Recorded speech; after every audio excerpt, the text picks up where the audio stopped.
Hello, everybody. Welcome back to my channel, Reality TV Africa. Guys, we are back again with another review for Mabi Club Sugar and Spice Season 1, Episode 8. Yes, 8. And let me start by rating the episode. Okay, I'll be honest. Production has not listened to me. They've not shortened the episodes. We still getting 50-minute episodes with long drawn out scenes, especially the middle ones, and I'll talk about them. But today's episode was it was meaningful, it was nice. We got to see some of the ladies in their mommy mode. So yeah, I'll say it wasn't such a bad watch. Long as it was not bad. I'll give it an 8. I'll give it an 8. And yeah, let's just get into it. I'll tell you why I give it an 8. So we get into the scene. I think it's just off the back of last week at Kim's cafe, Shaka Cafe launch. Yes, she was launching her, or rather opening her cafe, that she owns with her husband, and she had the ladies over to taste the different delicacies that they offer, and of course just hung out with the ladies, right? And Christina had arrived at the last episode. She arrived much to the shock and the chagrin of everyone, but she came and did not disappoint with the drama, and we got to see layers and layers and layers. So I'll say at least we're getting to see a different side of Christina. She's kind of owning up to her stuff and almost allowing the ladies to tell her, what issues they have with her. At some point she was rambling, of course, and then again I want to comment, I don't know whether her mic wasn't put on well. The points I could barely hear her. So I usually always watch the shows on Showmax, and most shows that I'm reviewing, I watch them with subtitles, and that's the only reason I could understand what she was saying. Yeah, so Naliani is back, Natasha is back. Though they're not main cast, they are friends of the show, but they obviously add spice to it. Naliani is spicy as hell. Though we haven't really got into the issue of what she has with Natasha going on, but we saw her kind of, stir things up, and she and Kim moved aside to talk about, things, and Naliani was like, she called me, she's not my friend, I don't know why she's coming and greeting me like my friends and whatnot. I guess at this point Christina just needs somebody to be on her side, because she was like a lone wolf at this point. Anyway, Kim is, like, I don't know what the girl is doing here, but let's give her a chance. And so they get back to the table, and Naliani is like, girl, you're here. What's the deal when you really do not like Kim? Why is you here? Pretty much. And Christina is like, look, I just thought I'd show up and show my support. She went on a soliloquy of why she was there. In truth, this lady is here because she's getting paid to be here. She's getting paid to be part of the cast. Yeah, it's like a contractual obligation at this point, because she even, apparently, according to Abigail, she whispered to Abigail, I don't want to be here. So girl, the only reason you're there is because you get in the bag, honey. Otherwise, I don't see why. But we kind of saw a breakthrough, especially between her and Lenore, because she apologized to Lenore. Lenore felt it was genuine. And she apologized to Kim too, but that was kind of like gun to her head, kind of apology. But yeah, nevertheless, she did apologize.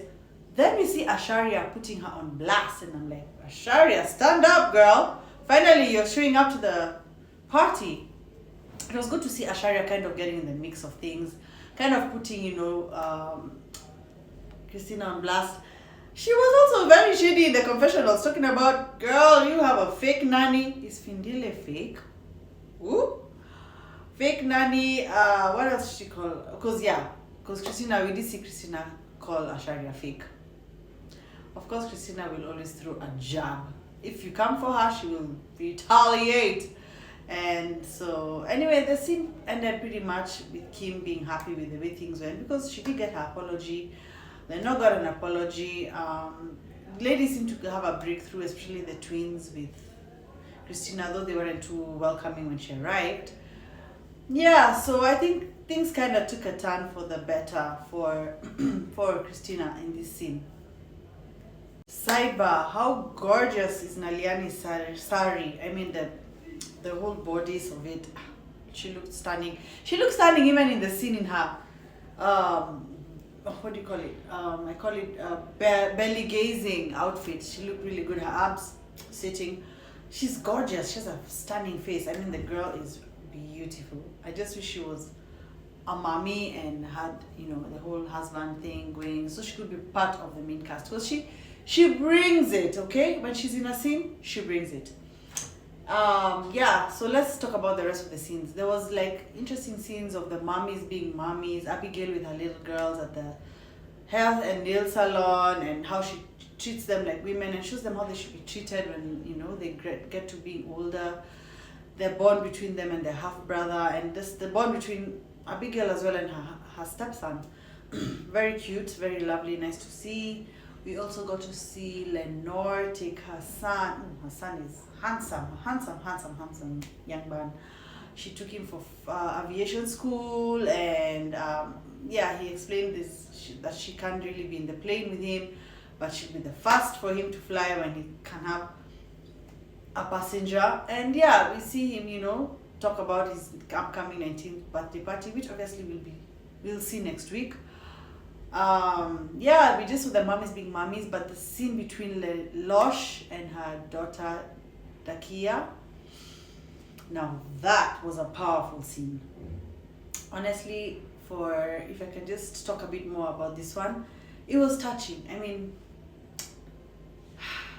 mental health is nothing to take lightly, and for a young girl like that to suffer such issues is hard to watch, but on the upside, she did talk about how she's overcome it, what she did, meditating, and now she's helping other kids along with the same their situations, their mental health situations. And we could see Losh break down and talk about how her daughter had a difficult time from birth, growing up with dislocated knee and hips. That must have been devastating. I mean, they were already born prematurely, and then that on top of for Dakia was devastating to learn.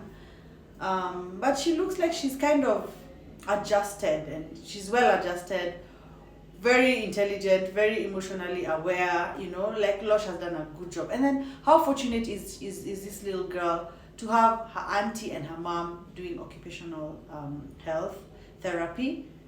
It definitely went a long way to getting her to where she is physically. But Losh has raised such a well-rounded young lady, and definitely she looks way smart beyond her peers, and I can't wait to see where this girl goes in the future. She's definitely gonna be a big deal. Yeah, she talked about being homeschooled. We had that already in the earlier episodes.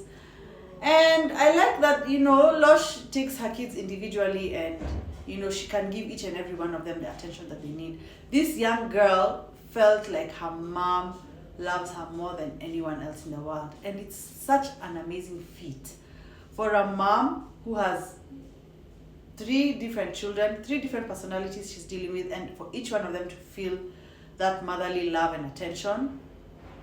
Losh, good job, mama. Good job. I just thought when I felt I needed to speak a bit more on it because it was such a powerful scene, Then we get to the main scene. Is it the main scene, but one of the most interesting scenes of this episode? Lenore and Christina have a sit down, and this was such a breakthrough moment for Christina and Lenore and their relationship, because they didn't get off on the right foot for sure. But I think the fact that Christina at the launch for Kim's cafe When she apologized, Lenore received it and felt it was genuine, and even kind of defended her and told the ladies, guys, we're not ganging up on you. We just want you to to hear us out. And there was a breakthrough moment, and I feel like Christina also received that help and assistance from Lenore, to the point that they had now sit down, and this sit down was such an eye opener. The things that Christina is really going through in her life, talking about illness. She did mention it with the ladies at the scene at Kim's cafe, but she now went further into it. And it seems like her health issues they are almost mental, and then they are manifesting physically, it feels like. She's talking about not being able to wake up, her leg going numb, her baby being dependent on her to breastfeed, and she's had a tough time. And then it was a bit concerning to learn that her husband is not emotionally there for her. I mean, who else should be there for you other than your spouse? Fine, he's a doctor with crazy hours, but in a marriage you need someone to be there for you just as much as you're there for them. And that means your partner has to carve out the time to have those moments of hearing you out, connecting with you, checking in with you. So that was a bit concerning, and it kind of alludes to the fact that there's much more going on in her marriage that is not going too well. I've mentioned, if you guys have been watching my reviews on YouTube, on my TikTok, my Instagram, which I will link down below, I have been talking about the rumors that I've been hearing about divorce allegations, allegedly, and a breakdown in Christina's marriage. So it kind of makes sense. Maybe those are the things that drew them apart. This detachment of her husband to her emotionally, and the things that she's going through. She definitely seemed like she went through a really tough time with postpartum depression, and it looks like it's almost like it's still there or lingering or something. I mean, the girl is going through it, okay? And Lenore could see right through that. Lenore, leveled with her and connected with her with the things that she went through when she was, younger and having her babies. And, they kind of, bonded on that level of, even she had a difficult time, her physical state, and, the postpartum that she dealt with. So these two seem to, and I could see even Christina going like, I appreciate you. You feel a motherly sense of, and yeah, given the fact that they have such a huge age difference, Lenore could very well be easily the age of, Christina's mom. She could be the age of Christina's mom, or have a kid Christina's age. I mean, she does have a daughter who's in university. The age difference between Christina and Lenore's oldest daughter is not that big. So but it was good to see things take a turn for the better and see these two ladies come together. And definitely looking forward to next week. We see familiar faces with Maria and Neil. And apparently Neil and Maria are not friends as we speak, but they're there in the scene, and it'll be interesting to see how the kind of dust those two are gonna kick up, because those two they know how to bring it. They know TV, so they've been on reality a minute, so they know what to do and how to pull the strings and get things going. But that's pretty much my review, guys. Get to watching the episode. Follow, subscribe, turn on the notifications, because I try to be consistent with my reviews for the shows that I'm watching. Right now I'm watching, of course, this Mommy Club Sugar and Spice, and I'm watching Nae Rich, and they're both on Showmax. So get into it. We will definitely be reviewing Nae Rich once episode drops. But I want to wish you a good night, good morning, good day, depending on the time you're watching this video and the day you're watching it. Enjoy your weekend, because we're coming up to the weekend. I'm shooting this video on a Thursday evening, right after watching the episode. Anyway, guys, that's it from me, and catch me on my next reviews, and